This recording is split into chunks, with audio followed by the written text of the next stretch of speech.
خداوند کے پاک اور زندگی بخش کلام مقدس میں سے پیدائش کی کتاب اس کا 13واں 14واں اور 15واں باب۔ اور ابرام مصر سے اپنی بیوی اور اپنے سب مال اور لوط کو ساتھ لے کر کنعان کے جنوب کی طرف چلا، اور ابرام کے پاس چوپائے اور سونا چاندی بکثرت تھا، اور وہ کنعان کے جنوب سے سفر کرتا ہوا بیتیل میں اس جگہ پہنچا جہاں پہلے بیتیل اور ای کے درمیان اس کا ڈیرا تھا، یعنی وہ مقام جہاں اس نے شروع میں قربان گاہ بنائی تھی۔ اور وہاں ابرام نے خداوند سے دعا کی، اور لوط کے پاس بھی جو ابرام کا ہم سفر تھا بھیڑ بکریاں، گائے بیل اور ڈیرے تھے، اور اس ملک میں اتنی گنجائش نہ تھی کہ وہ اکٹھے رہیں، کیونکہ ان کے پاس اتنا مال تھا کہ وہ اکٹھے نہیں رہ سکتے تھے۔ اور ابرام کے چرواہوں اور لوط کے چرواہوں میں جھگڑا ہوا، اور کنانی اور فریزی اس وقت ملک میں رہتے تھے۔ تب ابرام نے لوط سے کہا کہ میرے اور تیرے درمیان اور میرے چرواہوں اور تیرے چرواہوں کے درمیان جھگڑا نہ ہوا کرے، کیونکہ ہم بھائی ہیں۔ کیا یہ سارا ملک تیرے سامنے نہیں؟ سو تو مجھ سے الگ ہو جا، اگر تو بائیں جائے تو میں داہنے جاؤں گا، اور اگر تو داہنے جائے تو میں بائیں جاؤں گا۔ تب لوط نے آنکھ اٹھا کر یردن کی ساری ترائی پر جو سگر کی طرف ہے نظر دوڑائی، کیونکہ وہ اس سے پیشتر کہ خداوند نے سدوم اور عمورہ کو تباہ کیا،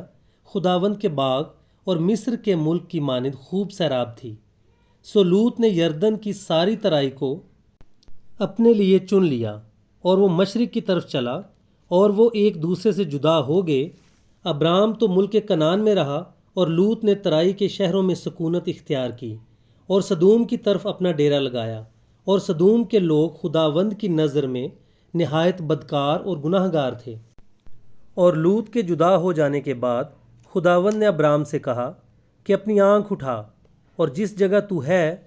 وہاں سے شمال اور جنوب اور مشرق اور مغرب کی طرف نظر دوڑا، کیونکہ یہ تمام ملک جو تو دیکھ رہا ہے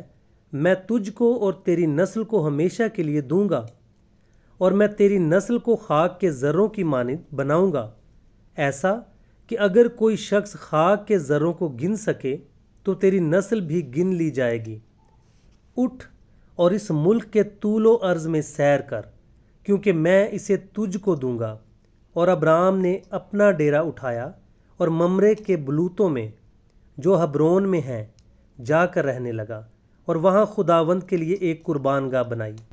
اور سنار کے بادشاہ امرافل اور الاسر کے بادشاہ اریوک اور اعلام کے بادشاہ کدرلا امر اور جوئم کے بادشاہ تدعال کے ایام میں یوں ہوا کہ انہوں نے سدوم کے بادشاہ برے اور امورہ کے بادشاہ برشے اور ادما کے بادشاہ سنیب اور زبوئم کے بادشاہ شمیبر اور بالے یعنی سگر کے بادشاہ سے جنگ کی، اور یہ سب سدیم یعنی دریائے شور کی وادی میں اکٹھے ہوئے۔ 12 برس تک وہ کیدرلا امر کے مطیع رہے، پر 13ویں برس انہوں نے سرکشی کی، اور 14ویں برس کیدرلا امر اور اس کے ساتھ کے بادشاہ آئے، اور رفائم کو استارات کرنیم میں، اور زوزیوں کو حام میں، اور امیم کو سوی کریتیم میں، اور ہوریوں کو ان کے کوئے شیر میں مارتے مارتے ایل فاران تک جو بیابان سے لگا ہوا ہے آئے۔ پھر وہ لوٹ کر عین مصفات یعنی قادس پہنچے، اور امالیکیوں کے تمام ملک کو اور اموریوں کو جو حسیسون تمر میں رہتے تھے مارا۔ تب سدوم کا بادشاہ اور امورہ کا بادشاہ اور ادما کا بادشاہ اور زبوئم کا بادشاہ اور بالے یعنی سگر کا بادشاہ نکلے، اور انہوں نے سدیم کی وادی میں مارکا آرائی کی، تاکہ اعلام کے بادشاہ کدرلا امر اور جوئم کے بادشاہ تدعال اور سنار کے بادشاہ امرافل اور الاسر کے بادشاہ اریوگ سے جنگ کریں۔ یہ 4 بادشاہ ان 5 کے مقابلہ میں تھے، اور سدیم کی وادی میں جا بجا نفت کے گڑھے تھے، اور سدوم اور امورہ کے بادشاہ بھاگتے بھاگتے وہاں گرے، اور جو بچے پہاڑ پر بھاگ گئے۔ تب وہ سدوم اور امورہ کا سب مال اور وہاں کا سب اناج لے کر چلے گئے، اور ابرام کے بھتیجے لوط کو اور اس کے مال کو بھی لے گئے، کیونکہ وہ سدوم میں رہتا تھا۔ تب ایک نے جو بچ گیا تھا جا کر ابرام عبرانی کو خبر دی جو اسکال اور آنیر کے بھائی ممرے اموری کے بلوتوں میں رہتا تھا، اور یہ ابرام کے ہم عہد تھے۔ جب ابرام نے سنا کہ اس کا بھائی گرفتار ہوا تو اس نے اپنے 318 مشاق خانہ زادوں کو لے کر دان تک ان کا تعاقب کیا، اور رات کو اس نے اور اس کے خادموں نے غول غول ہو کر ان پر دھاوا کیا اور ان کو مارا، اور خوبا تک جو دمشق کے بائیں ہاتھ ہے ان کا پیچھا کیا، اور وہ سارے مال کو اور اپنے بھائی لوط کو اور اس کے مال اور عورتوں کو بھی اور لوگوں کو واپس پھیر لایا۔ اور جب وہ کدرلا امر اور اس کے ساتھ کے بادشاہوں کو مار کر پھرا تو سدوم کا بادشاہ اس کے استقبال کو سوی کی وادی تک جو بادشاہی وادی ہے آیا، اور ملک صدق سالم کا بادشاہ روٹی اور مے لایا، اور وہ خدا تعالیٰ کا کاہن تھا، اور اس نے اس کو برکت دے کر کہا کہ خدا تعالیٰ کی طرف سے جو آسمان اور زمین کا مالک ہے ابرام مبارک ہو، اور مبارک ہے خدا تعالیٰ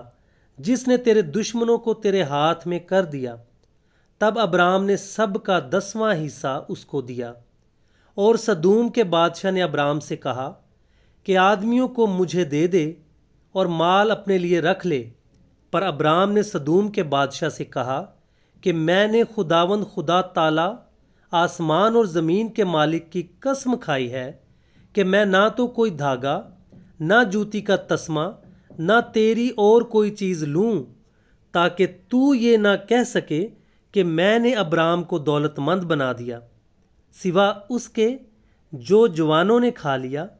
اور ان آدمیوں کے حصے کے جو میرے ساتھ گئے، سو آنیر اور اسکال اور ممرے اپنا اپنا حصہ لے لیں۔ ان باتوں کے بعد خداوند کا کلام رویا میں ابرام پر نازل ہوا، اور اس نے فرمایا، اے ابرام تو مت ڈر، میں تیری سپر اور تیرا بہت بڑا اجر ہوں۔ ابرام نے کہا، اے خداوند خدا، تو مجھے کیا دے گا، کیونکہ میں تو بے اولاد جاتا ہوں، اور میرے گھر کا مختار دمشقی الیعازر ہے۔ پھر ابرام نے کہا، دیکھ تو نے مجھے کوئی اولاد نہیں دی، اور دیکھ میرا خانہ زاد میرا وارث ہوگا۔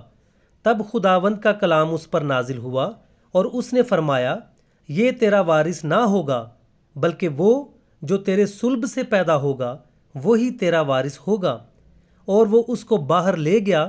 اور کہا کہ اب آسمان کی طرف نگاہ کر، اور اگر تو ستاروں کو گن سکتا ہے تو گن،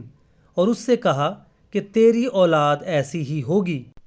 اور وہ خداوند پر ایمان لایا، اور اسے اس نے اس کے حق میں راست بازی شمار کیا۔ اور اس نے اس سے کہا کہ میں خداوند ہوں جو تجھے کسدیوں کے اور سے نکال لایا کہ تجھ کو یہ ملک میراث میں دوں۔ اور اس نے کہا، اے خداوند خدا، میں کیوں کر جانوں کہ میں اس کا وارث ہوں گا؟ اس نے اس سے کہا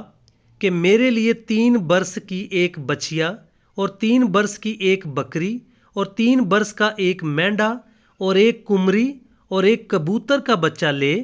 اس نے ان سبوں کو لیا اور ان کو بیچ سے 2 ٹکڑے کیا، اور ہر ٹکڑے کو اس کے ساتھ کے دوسرے ٹکڑے کے مقابل رکھا، مگر پرندوں کے ٹکڑے نہ کیے۔ تب شکاری پرندے ان ٹکڑوں پر جھپٹنے لگے،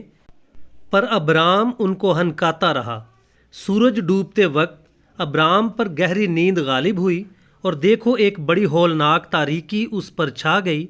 اور اس نے ابرام سے کہا، یقین جان کہ تیری نسل کے لوگ ایسے ملک میں جو ان کا نہیں پردیسی ہوں گے، اور وہاں کے لوگوں کی غلامی کریں گے، اور وہ 400 برس تک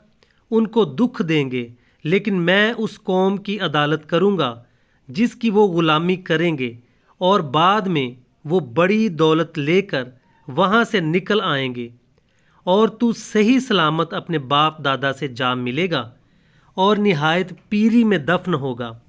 اور وہ 4تھی پشت میں یہاں لوٹ آئیں گے، کیونکہ اموریوں کے گناہ اب تک پورے نہیں ہوئے۔ اور جب سورج ڈوبا اور اندھیرا چھا گیا تو ایک تنور جس میں سے دھواں اٹھتا تھا دکھائی دیا، اور ایک جلتی مشل ان ٹکڑوں کے بیچ میں سے ہو کر گزری۔ اسی روز خداوند نے ابرام سے عہد کیا اور فرمایا کہ یہ ملک دریائے مصر سے لے کر اس بڑے دریا یعنی دریائے فرات تک کینیوں اور کنزیوں اور کدمونیوں اور ہتیوں اور فریزیوں اور رفائم اور اموریوں اور کنانیوں اور جرجاسیوں اور یبوسیوں سمیت میں نے تیری اولاد کو دیا ہے۔